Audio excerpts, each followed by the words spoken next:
Hello, and welcome to A Critical Dragon, where I talk about narrative in films, television, and in books. And this week, we're talking about Discovery, Season 1, Episode 6, Lethe, and I owe Discovery an apology. Um, Last week, little bit hot under the collar, um, got a bit upset. This week's episode was actually really, really good. Now, I'm not saying it's perfect, um, but there are two major plot threads in this episode, and the good that is done in this episode, I took notes because for the first time ever, I had four times as many notes about really good things that they did than bad. And if every episode was like this would be a fantastic show because no episode is ever going to be perfect. Every episode is going to have little things that bug people like me or that bug other people, and they're not always going to be the same things. But this episode, this episode was good. It genuinely, I was watching it, I enjoyed it, I was engaged.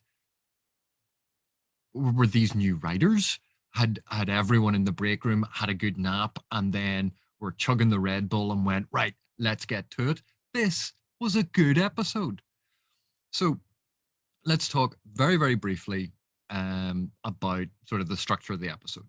There are two major plot threads, one involving Burnham, obviously, I'd come to expect that, but the other major thread involves Lorca. And this time, both threads sort of develop in parallel, they intertwine, and then they come together, and it all ends in sort of Lorca's story. Um, Burnham's storyline, very important, developing of her character. There's actually some really good stuff in there. But Lorca's storyline, this is where this show suddenly sort of took off and became really, really interesting and engaging. So I'm gonna go through a couple of very minor, and it's gonna sound bad. I'm starting with bad things, but these are minor bad things about Lorca's storyline. So the basic storyline is um, Discovery is out there. Burnham gets this psychic flash that Sarek's in trouble. She requests Lorca to help. Lorca takes Discovery out there to rescue Sarek. They can't go into the radiation cloud where Sarek's ship has been destroyed or is crippled. She goes off in the shuttle, but an admiral, the Admiral Cornwall that we'd met before, has arrived. She's going to have a chat to Lorca. Um, they get a bit intimate.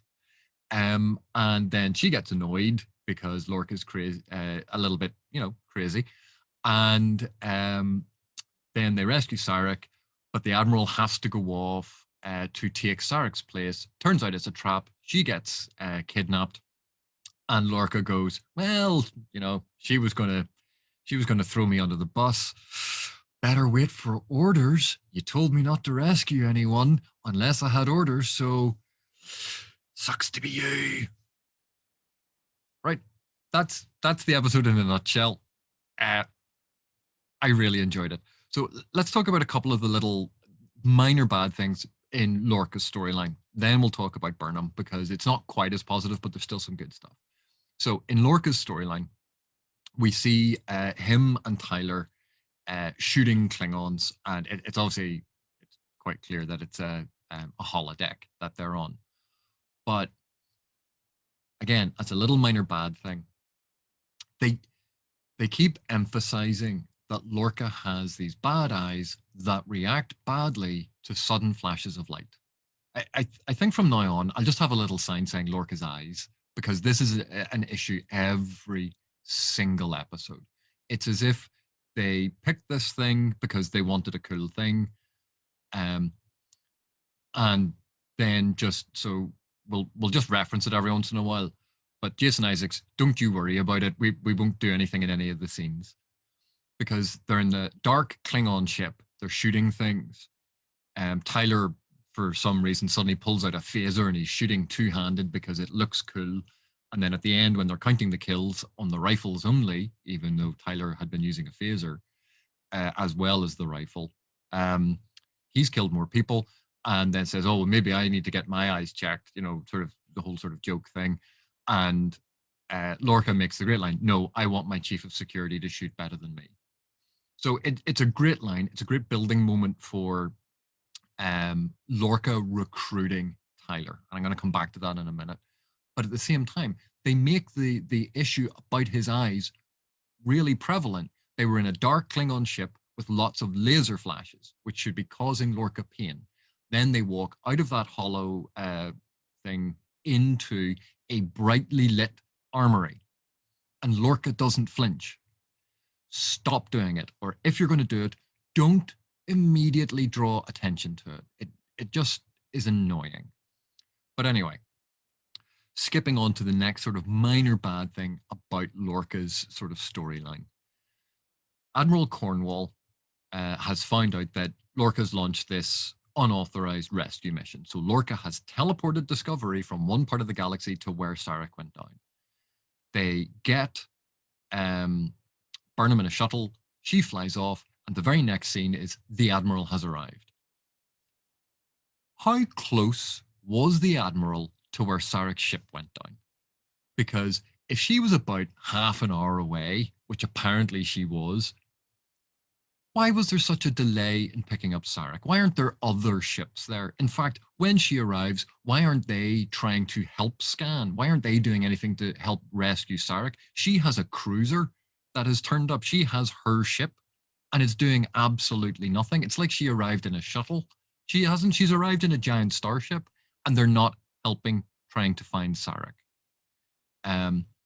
Plus, she storms into Lorca's ready room and immediately berates him about putting a mutineer and an ex-prisoner of war on this rescue mission. You go, when did she get briefed about who was on the mission? She has literally just arrived, gone straight to the ready room, and is already fully briefed. Okay, so maybe there was some log of who was on the shuttle had been sent. It's just that missing piece of information. It's a weird sort of thing that she just launches immediately into this. Instead of having Lorca say, we got here as quicker than any other ship. We've sent Burnham out with our best pilot, who is Tyler. They're going to recover him. And then have her respond with, what the hell, you sent out a POW and a convicted mutineer. Did you actually put any real personnel on there? And he's like, well, Cadet Tilly's there. And she'd have gone, oh, great, a cadet. You know, you could have had exactly the same argument with him giving her the information, saying, no, everything's fine, because in his head it is. And her going, you are absolutely out of your mind, because that's the subtext that we're going to be getting out of their conversation. But as it is, she just walks in and already knows it and just has a go at him. So what's her problem? Burnham is Sarek's adopted daughter or ward, or they have this family connection. So, of course, she's going to be invested in rescuing Sarek. She could have, Admiral Cornwall could have complained that you don't send a family member out on a rescue mission. Or she could have said she's too emotionally invested, or, any number of things like that. But the thing is, Burnham is an active member of the crew. The captain has discretion over the crew. She doesn't even discuss that. She just launches it. She's a convicted mutineer. And he's like, yes, who I've recruited under the crew and who is uniquely qualified for this mission. What's your problem, Admiral? And an ex-prisoner of war. And Lorca doesn't respond with, who's been cleared for duty. I get what they're trying to do, but it's just how they went about it. We've bought into, because we get Lorca's point of view, because we get Discovery's point of view, we're okay with Tyler and Burnham going on missions. And with the intrusion of the Admiral's perspective, because that is never grounded and we don't have any sympathy for it, she just sounds wrong and shrill, and it undermines her authority for what are actually really good points. And this sort of thing is further undermined. And it's a real shame because, again, the Admiral's a really interesting character, but she complains about the fact that Stamets had been experimenting with eugenics or eugenic manipulation, the tardigrade DNA that he injected into himself.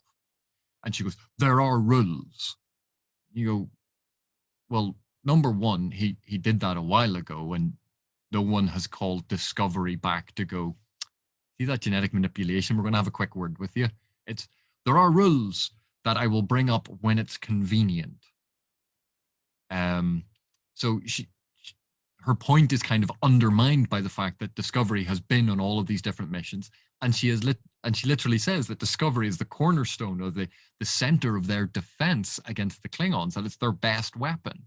You go, what with the eugenics guy that you want to string up?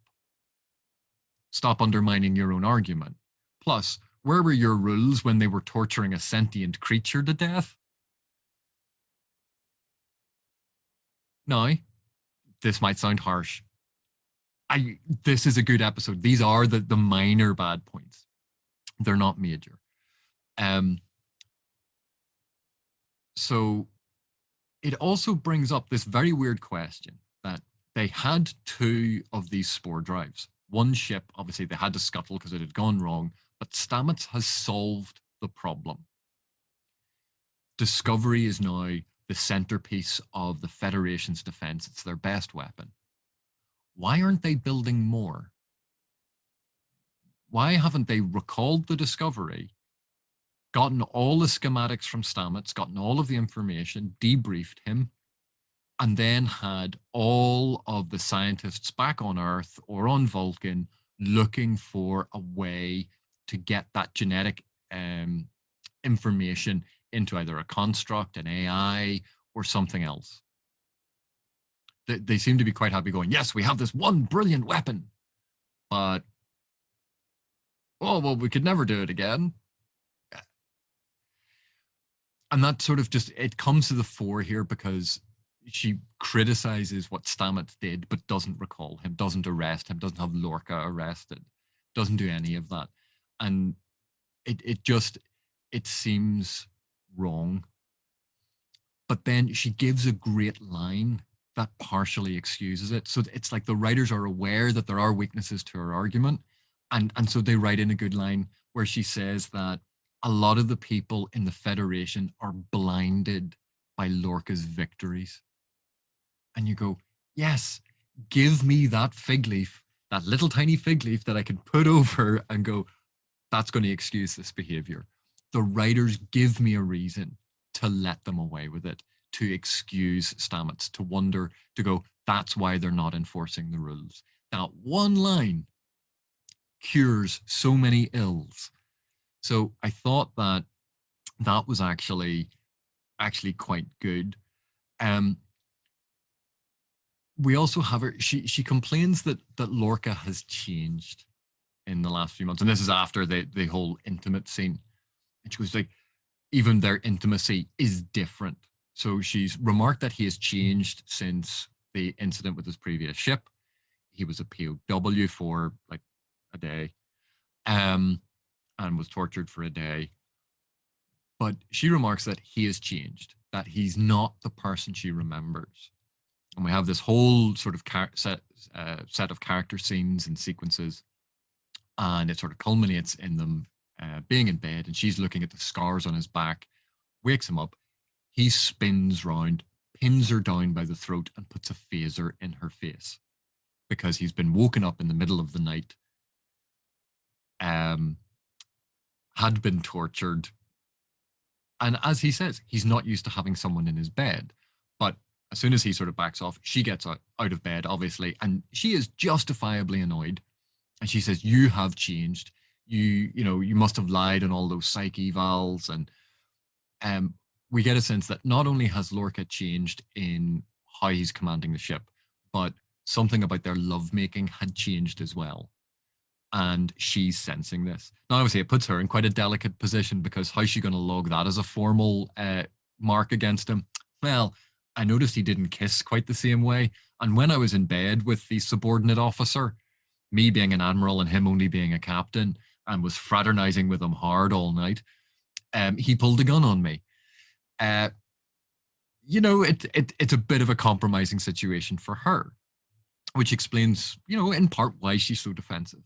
But it is very clear from the actor playing Cornwall that she cares about Lorca. She is worried about Lorca, her friend, her lover, ex-lover, but also as a captain of this very important starship.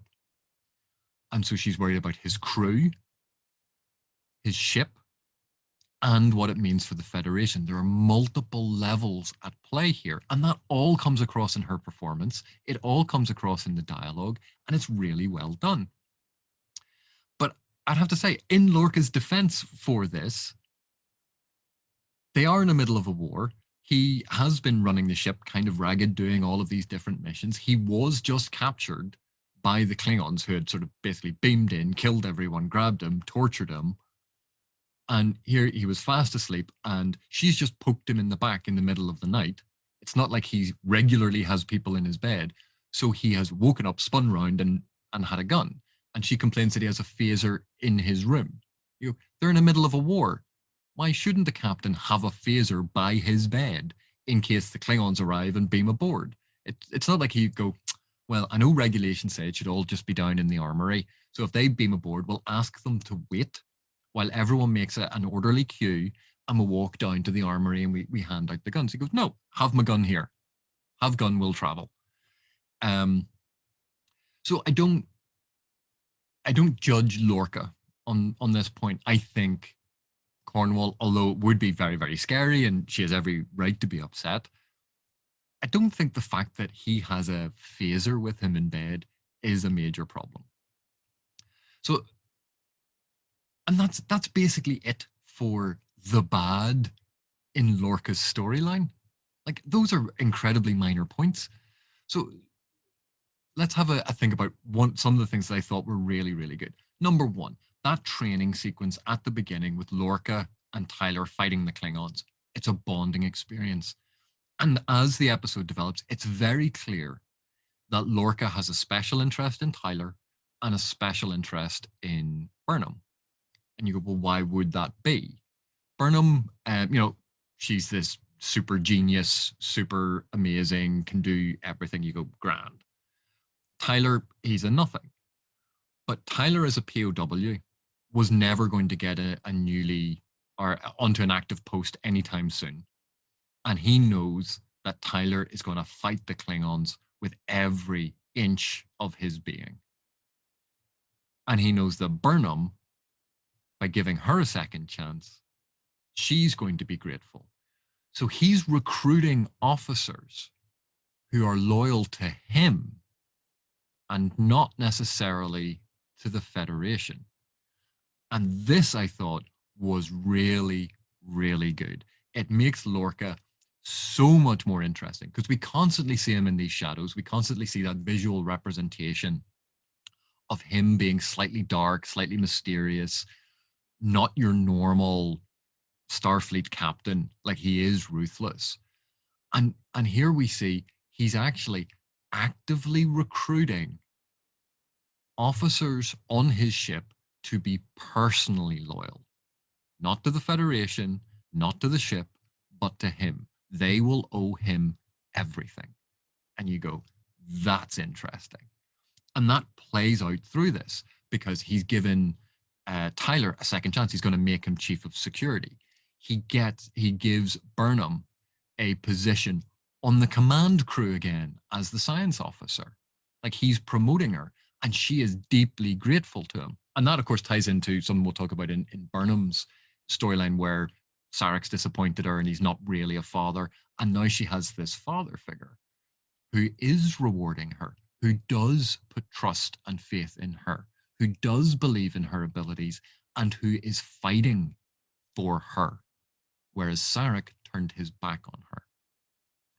So this whole aspect of Lorca's storyline, absolutely fascinating, really well done. It's adding all of this depth. And when we add in this whole thing about he's changed, he's different, he's more, not necessarily cruel, but he's cold and calculating, and he's doing what needs to be done. This is a very different type of Starfleet captain. And it really played so well by Jason Isaacs that I'm really enjoying it. And Another thing about why I think this aspect of Lorca's story thread is so good is Burnham had that psychedelic vision of Sarek being in trouble, and she goes, Captain, we have to save him." Um, Again, full of tears, and he's like, "Yeah," but he doesn't immediately just go, "Right, black alert, jump the ship, do whatever Michael says." The next scene is him talking to a Vulcan representative in Starfleet to actually get the intel to check what Burnham had just told him. He didn't just agree to do whatever Burnham wanted. He did what an actual commanding officer would do: check the intel. Oh, one of my officers has had a psychic vision. Maybe I should check. And so that one simple moment of him contacting Starfleet sells me on the entire premise. And even then, they say, "Oh well, we're coming up with plans and strategies, and you have to wait for authorization." And Lorca says, "But Sarek is our best hope for peace. I'm going to rescue him," and cancels the call. So he's not just a warmonger. He didn't have to say Sarek is our best hope for peace to the guy he's about to cut off. He could have just gone, "All right, that's great," and cut him off. Lorca's not a warmonger. He's not evil. He's not cruel and vindictive. He's ruthless and goal oriented and focused. So again, we get another insight into his character, which is why I find this episode so good. And then you have a couple of little small moments with Burnham and Tyler obviously on the ship, and Tilly's doing something in the background. And Lorca comes to the shuttle and he walks onto the shuttle to talk to Tyler. The actor playing Tilly comes to attention until the captain goes past her. And you go, in all of those previous episodes where I've been complaining about there were these little small moments that they just completely missed, there's a small moment that sells it because Lorca goes, "Cadet," and walks past, and then she relaxes. You go, that is the kind of small moment. It's in the background. It's not important. It's not delivering huge amounts of dialogue, but it sells the world. It sells the story. It is so well done because it is a tiny fraction in the background as he goes to talk to Tyler, and you could just miss it, but it works so well because it feels real. We could quibble a little and say it's odd that he's giving Tyler the mission when apparently there's the pilot of Discovery who has the weird face thing. And I know we were given her name in one episode. I've completely forgotten it. Because again, no dialogue, no character, no development. It doesn't matter. But you would have thought as the pilot, she would be the one going, but he's given it to Tyler. Meh, it's okay. But I have to commend the writers for that entire plot thread. It just was so well done. Except for one tiny thing about the shuttle mission. They know Sarek is wounded, and Burnham gets to choose, who's going to help her. And she chooses Cadet Tilly. And she goes, she's smart. And of course, all Tilly has to do is monitor the equipment. I'm actually, where I complained about the previous away mission stuff that they were doing and who they were sending, I have no complaints here about Tilly being on it because because of Burnham's storyline in this, we see that there's a developing relationship. We see that she's developing trust with Tilly and friendship with Tilly. I have no problem at all with her requesting Tilly on this. All Tilly has to do is operate a machine. It's not top secret. There's no problems with any of that. But they don't bring a doctor, and they know Sarek is wounded, and they know that this is going to put strain on Burnham, and they're going to be away from the ship. So it seems very, very strange, a sort of an oversight not to have a doctor or a medical technician or even a first aid kit with them. It is quite minor. And in the grand scheme of things, like I've said with a lot of the narrative stuff, you're willing to forgive quite a lot if the story meets you halfway. And the story more than met us halfway on this one. And so we have Tyler, the hotshot pilot. We have Burnham with the psychic link, and we have Tilly, the only other actor apparently they're paying in this episode, all on the shuttle. Absolutely grand. So that whole thing about Lorca's storyline and what they did well, all of that works to give you this compelling narrative, and it is character driven. It's about the character. Yes, there are things happening. Yes, there's story elements happening, but it's sold through the character and it's developing the character. And the thing that really sells it, there are three little tiny sequences at the end of Lorca's storyline that sell it. Number one, when the Admiral is boarding the shuttle to go to the meet, Lorca stares after her. And the look that he gives her, the look on his face where it is stone cold. I would not want to be her.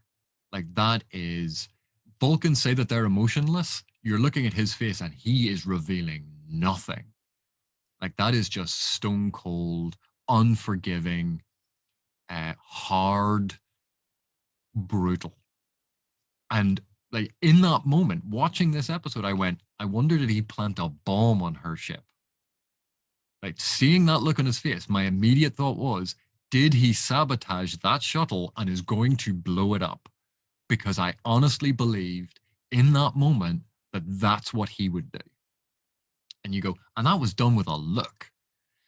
But of course, it had all been set up by the previous scenes, which is why I keep saying that this character work that they did in this episode was so good. And then once, she's been captured, there's an issue with that, minor issue about the Klingons, but once she's been captured and they find out about it, and Saru comes to him and says, "Oh, Captain, shall we mount a rescue mission?" And he's like, "No, we'll contact Starfleet, see if they want us to." The thing that the Admiral told him he should be doing. And he gets basically to throw it back in her face. And Saru expresses surprise. Now, all irony aside about, yes, he's now doing the one thing that would, it's a little too neat, a little too convenient. But where did Saru grow this spine of, well, shouldn't we just defy orders? He hasn't been in the episode. He hasn't done anything. He's always so crap. And then suddenly in this one, he's like, well, haven't we demonstrated alternative thinking in the past, sir? And Lorca's like, no, we're going to do the correct Starfleet thing. So it's a nice, although it's a little neat, it's a nice ending to that sequence, because if she hadn't criticized him for trying to rescue Sarek and hadn't threatened to take away his command, he'd have just gone and rescued her. And now we just go, that is cold, man. Like, last night, you were all snuggled up in bed together. This morning, let the Klingons have her. Oof, cold. And yet, the moment that I like best is when he has gone into his ready room. He is staring out into space, and we get that semi-transparent reflection, the blackness of space. He's just staring out there, and the room is obviously quite dark because of his eyes, and it pans down to show the phaser tucked into the back of his trousers. And it's, no, he's not changing. He's brutal. He's a warrior. Everything about that was just a really powerful scene, and it leaves him ambiguous. It leaves him complicated. He is a nuanced character. So I really, really like that. Oh, I forgot one minor thing in that whole sequence that bugged me. Saru contacts him in the middle of the night to say that, Burnham and Tilly and Tyler have rescued Sarek. And the thing is, the captain's awake because he's just tried to choke and shoot the Admiral, and she's stormed out of the room. But Saru doesn't know that the captain's awake. So think about it from Saru's perspective. It's the middle of the night. He's in command. He's sitting in the captain's chair, and he's just received this information. And he knows the captain is asleep. So he goes, "Captain, these people have arrived." And it feels unnatural because you would think, Captain, sorry for waking you. Pause for the captain to go, what? What time is it? Where's my coffee? Who are you? Where's my mother? Are we having breakfast? You know, there's no point. He just, Captain, they have just done this thing. You, I know he has to immediately inform the captain. I know the captain is going to want to know. But again, it's in all of these episodes, they keep using things where these characters aren't really existing outside of the narrative frame. So the narrative frame here is the captain's bedroom, and he's awake. And seemingly, because he's awake, everyone knows he's awake because Saru just talks to him instead of Captain. Sorry for bothering you. Captain, I apologize for waking you up. Captain, we have some news. And waiting for the response from the captain to say that he's awake, because what if the captain hadn't woken up? Okay. And so the captain, Saru goes, oh, they've done all this thing. And the captain, and Saru's then going, well, that's an odd order. Is he speaking some sort of alien language? Minor thing, but it's where they needed Burnham to suddenly arrive back for it all to be kind of resolved in that way, and just in that moment forgot that there's no way that Saru could have known that the captain was awake. It's just one of those tiny things, but like I said, absolutely love this plot thread, love this storyline. It made perfect sense for the most part. So let's talk about Burnham's storyline. There are good points and bad points. Number one, running around on the decks.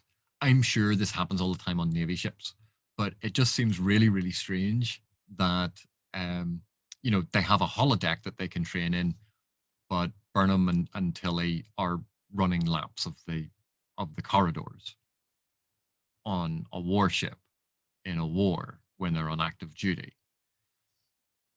Maybe it is something that happens all the time. I have no idea. It kind of struck me as a wee bit weird. And you also think that, wouldn't they have a gym? Like, why are they resorting to running laps of the deck and bumping into people? And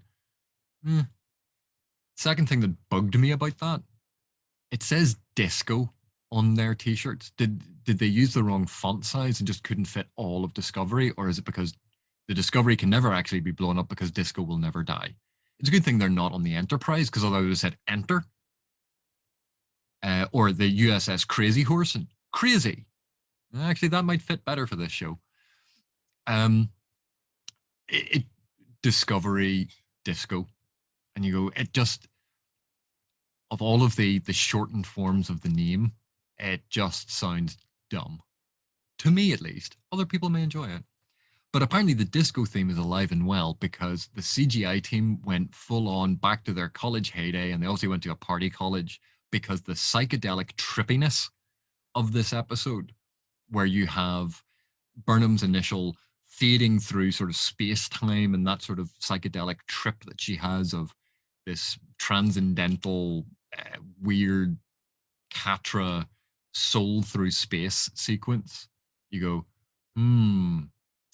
someone's been hitting the special mushrooms hard. And when they arrive in the weird Iridian Nebula thing, it's a wee bit psychedelic. Like, you kind of look at that and go, did you need more cowbell? So they went a wee bit over the top for my tastes on the psychedelics of this. Now, it is kind of trippy because obviously it's all about soul swapping and connections of consciousness. And I get that that's a sort of theme of this particular episode. It just seemed a little forced and a little too much. No more so than actually Stamets. I know Stamets is having some sort of repercussion because of reorganizing his DNA, but he talks about putting something in Michael's, or some happening to Michael's noggin, that this is groovy, that it's like a shot of speed. The language choices and the fact that Stamets is clearly not in his right mind, that he's clearly going against character, that there's something really wrong with him, and no one's going,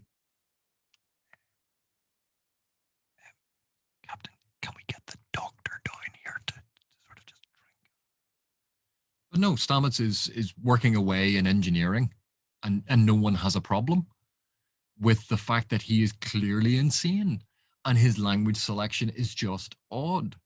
Um, but anyway, so back to Burnham's storyline. The good thing about Burnham and Tilly running around the whole thing is it establishes that mentor mentee relationship that seemed so obvious from the beginning, where Burnham is going to be the officer mentor, and Tilly is going to be the emotional point of connection to the rest of the crew. And we see that developed when they go into the mess, and Tilly goes, "New guy, 3 o'clock." And this is a brilliant, again, one of these tiny moments. Burnham is actually standing side on to Tilly. She's standing 90 degrees on to Tilly. So Tyler is actually on her 3 o'clock. The fact that this show managed not only to get the line, which sounds authentically military, at least in my ears, but have the actors standing in the right place and in the right way to perform the action is not something that the previous episodes convinced me that this show could do. And yet it did. It worked. So again, this was a tiny moment. It's not a major moment. It's not amazing, but it sold me on the world. It sold me on the episode. It sold me on the story. So then they go over to Tyler's table. Tilly obviously sees that he's not interested in her, more interested in Michael. They have this very awkward exchange because Michael is isolated. Michael is cut off from the rest of the crew. Tilly is the only person that talks to her, apart from the captain, obviously, and Saru yells at her. Um, well, and obviously they had Landry, but they killed her off. But this is another person who is not part of the crew, who is not one of the sort of the clique, the established groups. And so it's these two sort of awkward people who have these stories being told about them. So they have a point of connection. It's actually really well done. And seeing the actors there have that awkwardness of have that, okay, I will try to make an effort, but I don't know you, you don't know me, and I don't know what's going on. That was all actually really good. Um, I enjoyed it. Again, it was a character moment, and it was a character moment that felt authentic because Burnham, because of Tilly, is being forced to engage more with the crew. She can't just be in her bunk in engineering, in her bunk in engineering, and cut off from everyone. Tilly is making her engage. And this is all tied into her evolution as a human as opposed to a Vulcan. There are issues with that because she spent 10 years with Giorgio doing that. So you kind of expect this wouldn't be a major turning point for her now. But anyway. Um, and then we have the beginning of the Saru storyline. So this is where I get a little bit annoyed. And in some ways, it's not fair because it is very, very clear that Star Trek Discovery is trying to tell a story, and I wanted to tell a different story. I wanted to tell the story of Discovery. They want to tell the story of Michael Burnham, super special, awesome person. And this is another part of Michael Burnham, super special, awesome person, um, the series, because not only is Michael smarter than any Vulcan, more talented than any Vulcan, performed better than every single Vulcan in her year at the Science Academy. Um, but she got hard done by Sarek, who wanted his son to go on to the expeditionary force and was a wee bit ashamed, didn't want to tell Michael this. And so let Michael think that she had failed. Um, that's the gist of all of these backwards and forwards that we have. Now, Michael fighting Sarek and the fact that in the background the people appear and disappear, it's a dreamscape. It's meant to be weird and surreal. And you get that sort of Vulcan weird martial arts thing. If you're into that, it's fun.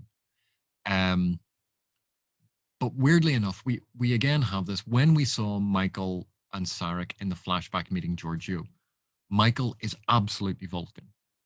This is the day when she's been graduating and she is absolutely Vulcan until she finds out that she can't be part of the expeditionary force. And she practically breaks down in floods of tears. She is unstable. Because even if she wasn't Vulcan, even if she was an ordinary human And this was, she'd finished university and they went, you can't join this. And she burst into floods of tears. We'd all look at her and go, that's a wee bit of an overreaction there, love. She's overly emotional. She appears emotionally unstable. And again, because they keep setting up that she's more Vulcan than Vulcan, and she's better than every Vulcan, and she outperforms all of the Vulcans, and she's smarter and awesome. The fact that she's emotionally unstable and just bursts into hysterical tears, all because she didn't get to join the expeditionary force, it's not the end of the world. There's a massive overreaction, and there's no build up as to why joining the expeditionary force was this really big thing for her. Because we didn't have Sarek saying, this is very important, Michael. I want you to be part of the expeditionary force, or you're going to be the first step, and putting all of this on her. Like, we don't see that. We don't feel it. And so there's no loss when she doesn't get in. It's just her crying. And you're like, get a job with the Federation. Big deal. So we have all of that. And that's a bit of an issue. My major issue with it is, obviously, we have a great scene where Tyler says, listen, if he's dying, he's thinking about the worst mistake he ever did or his biggest regret. So it's not about you, it's about him. And when she goes back in, it's apparently Sarek's biggest regret is how he decided he would put Spock into the expeditionary force instead of Michael. Nothing about, any regrets he had about his two sons. It's all about Michael. The biggest regret in his life is how he failed Michael. And this is the conflict. I want this to be a story about Discovery. Discovery wants this to be a story about Super Special Michael. And I get, for a story about Michael, you have to make everything about her. It feels so wrong that this Vulcan ambassador, who is over 100 years old, has a human wife, has a half-human son, has another Vulcan son who is mad and has gone off into the desert and is a weirdo. His biggest regret in life at that point is, I decided not to let Michael join the expeditionary force.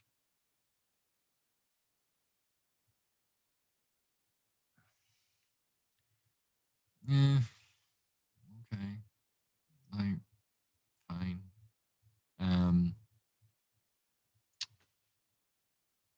Yeah. But all's well that ends well. Sarek is rescued. They end up back on Discovery, and Michael has that epiphany. Sarek failed her. Sarek's never going to be the father that she wanted, but she calls him father. So she's not just his ward. There is actually a father-daughter relationship, but Michael is now re-evaluating that. And she goes, yes, he's my dad, and my dad's a bit of a dick, but all right. And so we come full circle to when she meets up with Tyler again, and she sort of is working it through in her mind, and she goes, you know what? Blank slate, tabula rasa, let the past be forgotten. Episode title is Lethe, the river that wipes away all memories. And I just thought it was so well done that here is the birth of Michael Burnham. She is engaging with the crew. She's engaging with her humanity. There's the beginning of a friendship with Tyler. So at least there's another character now. Tilly in this episode has a great sequence. Michael has told Tilly, you're not to wake me up. Michael has an adverse reaction, and Tyler says, wake her up. And she goes, but I can't. And he just turns around and says, I outrank you.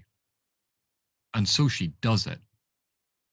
So again, like this whole chain of command thing.